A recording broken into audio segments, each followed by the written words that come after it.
Chers frères et camarades, j'espère que vous allez super bien. Il y a eu une sortie du président Ibrahim Traoré qui a choqué le monde entier. J'aimerais bien qu'on écoute attentivement ce qu'il a dit et qu'on puisse comprendre ces lignes-là. Je veux que vous réagissiez en commentaire et vous me dites ce que vous avez compris de ce qu'il a dit. C'est ce que je veux savoir. Cette fois-ci, je veux au moins savoir ce que vous avez compris parce qu'il y a eu différentes réactions par rapport à ce qu'il a dit. On essaie, on regarde ensemble et après, on fait l'analyse. Camarades, bonjour.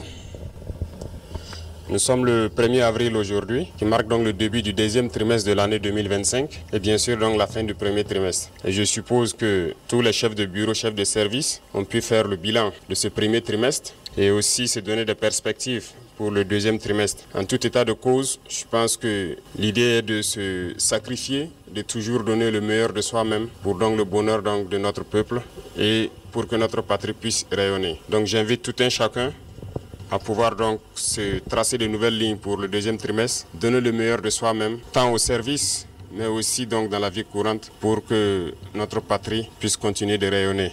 Quant aux différentes forces combattantes sur le terrain, je tiens à les rendre hommage ici pour l'exceptionnel travail qui a été fait tout le long donc, du trimestre passé. Nous avons pu progresser significativement sur le terrain. Nous avons pu reconquérir des zones qui étaient sous emprise terroriste il y a 4-5 ans de cela. Nous avons pu donc libérer ces zones. D'autres zones sont en phase de consolidation actuellement, ce qui est donc un progrès très significatif. Mais aussi appeler les autres forces dans ces zones qui sont dans une relative accalmie à la vigilance, au guet permanent, parce que la perfidie de l'ennemi fait que lorsqu'on est dans une relative accalmie et qu'on baisse la tension, on peut souvent prendre des coups. Donc c'est inviter donc tous ceux qui sont en posture de sécurité relative de pouvoir toujours être vigilants et ne pas se faire surprendre.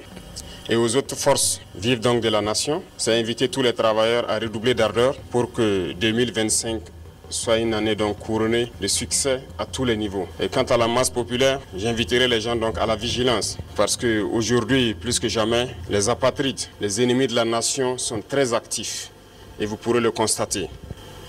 Du côté de la lagune, ils sont réunis depuis plusieurs jours. Leur objectif, c'est de faire vivre au Burkina Faso les événements de 87. Mais oubliant donc que les époques ont changé et nous sommes sur le pied de guerre. Nous les attendons de pied ferme, leurs mercenaires et leurs actions. Il précise très bien, pour que l'ennemi sache que, quand je dis l'ennemi, l'impérialisme, que l'impérialisme comprenne que l'époque a changé.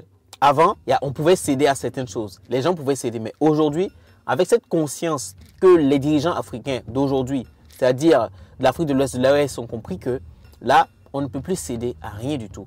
C'est de se battre, c'est de combattre pour la souveraineté de nos États. Donc du coup, ce qu'il dit, c'est clair. C'est un message qu'il envoie déjà. Pour comprendre, on ne cédera point. La mort, la vie ou la mort, c'est ça. Comme le dit lui-même le dit, la patrie ou la mort, nous vaincrons.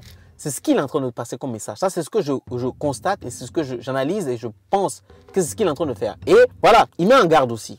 Tiens à le dire, nous serons impitoyables. Ils peuvent continuer à rêver, mais le Burkina va poursuivre. Et c'est pourquoi, depuis Zignaré la dernière fois, j'invitais tout un chacun à être très vigilant, à ne pas céder à la manipulation.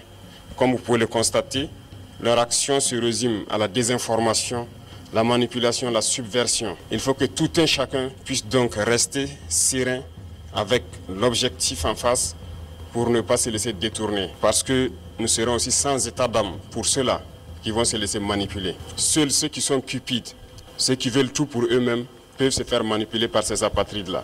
Restons concentrés. Et s'il faut qu'on le dise haut et fort ici, nous ne sommes pas dans une démocratie, nous sommes bien en révolution progressiste, populaire. Il faut que tout le monde comprenne ça. Et c'est d'ailleurs plus étonnant que ceux-là qui sont censés être les intellectuels qui ont fait l'école peuvent imaginer qu'un pays peut se développer dans la démocratie. C'est faux. Ce qu'il a dit, c'est très fort. Nous ne sommes pas dans une démocratie, nous sommes dans une révolution populaire. À méditer. Quel est ce pays qui s'est déjà développé dans la démocratie? La démocratie s'impose lorsqu'il y a une stabilité. Continuons. Quand on nous cite un seul pays qui s'est développé dans la démocratie, ce n'est pas possible. La démocratie n'est que l'aboutissement. On passe forcément par une révolution et nous sommes bel et bien en révolution. Ceux qui ne l'avaient pas compris, on le dit encore haut et fort. Il faut que tout le monde incorpore cela. Et notre rôle de communiquer, d'expliquer, de faire comprendre ce que c'est que notre révolution, nous allons continuer à le jouer. Donc, cette question de démocratie ou de libertinage, d'action ou d'expression n'a pas sa place. Je l'ai dit une fois, autant que vous pensez que vous êtes libre de parler et d'agir, l'autre est libre de parler et d'agir également. Et là, nous aboutissons à une société de désordre. Et comme d'ailleurs, ça tombe bien que nous sommes en pleine célébration des journées patriotiques, le thème est d'ailleurs l'ordre et la discipline. Quelqu'un va me dire que celui-là, ce n'est pas la réincarnation de Thomas Sankara. Qui va me dire ça? Parce que dans son discours, dans sa manière de dire les choses, d'aligner les mots après mots, il y a une suite logique et une interpellation, une conscientisation. Qui va me dire que celui-là n'est pas la réincarnation de Thomas Sankara? En tout cas, pour moi, c'est la réincarnation de Thomas Sankara. Je ne suis pas en train de faire de le au jour, de faire un suivisme populisme, mais c'est un fait, c'est une réalité. Qu'on peut l'aimer ou pas, on peut être d'accord avec lui ou pas. Voilà, Thomas Sankara n'était pas un saint non plus. Ibrahim Traoré n'est pas un saint non plus. Donc, ce sont des dirigeants qui ont pour devoir de prendre des décisions, que ce soit difficile ou facile, ils doivent prendre des décisions et les assumer. Et c'est ce que je vois en lui, comme Thomas Sankara a assumé, jusqu'à ce qu'il sache même que sa vie en dépendait. On ne fait pas de révolution dans le désordre, c'est impossible. Et l'ordre, nous allons faire régner l'ordre et la discipline pour que nous puissions progresser. Parce que les réformes sociales, économiques, politiques, idéologiques ont besoin d'ordre et de discipline. Et tout un chacun a son rôle à jouer dans cela. Donc, appropriez-vous la révolution. Parce que beaucoup de gens, depuis 2 ans maintenant, ont embarqué dans le bateau par opportunisme. Mais nous sommes en train de surfer sur des vagues géantes. Nous sommes dans la tempête, nous sommes dans des vents de face très forts. Et ces gens-là, ils ne pourront jamais rester dans la barque. Au fur et à mesure, ils vont tomber à l'eau et vous les verrez. Mais nous allons poursuivre parce que notre objectif, c'est de trouver les eaux calmes et de pouvoir naviguer. Lorsqu'on va quitter la tempête, sur les eaux calmes, je pense que nous allons surfer sans problème. Donc, invitez tout le monde à la vigilance. Parce que l'ennemi s'est recruté et il recrute encore des traîtres. Pas plus qu'il y a quelques jours, des traîtres ont été arrêtés. Et qui j'appelle traîtres, c'est ceux-là qui sont parmi nous, qui continuent de travailler, d'être des agents pour des ambassades de pays impérialistes implantés au Burkina Faso. Certains ont été arrêtés et nous poursuivrons pour démasquer d'autres. Ils sont là dans notre administration, ils sont là dans les organisations de société civile, ils sont là dans les organisations politiques. Et ils manipulent les autres pour les amener sur des chemins en tout cas contraire au progrès de notre patrie. Et c'est lorsqu'on les arrête qu'on se rend compte qu'ils sont effectivement des agents de ces pays, des ambassades de ces pays impérialistes implantés aussi au Burkina. Je m'arrête ici parce que voilà, il commence à faire nuit et on commence à ne pas me voir. Mais c'était important pour moi de faire cette vidéo et de voir, de voir tout ce que vous pensez de sa réaction et surtout la phrase qu'il a dite.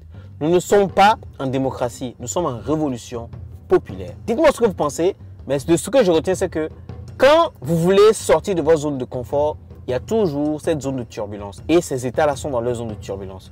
Mais passer cette zone de turbulence, il y aura une stabilité. Et à ce moment-là, on peut parler de démocratie.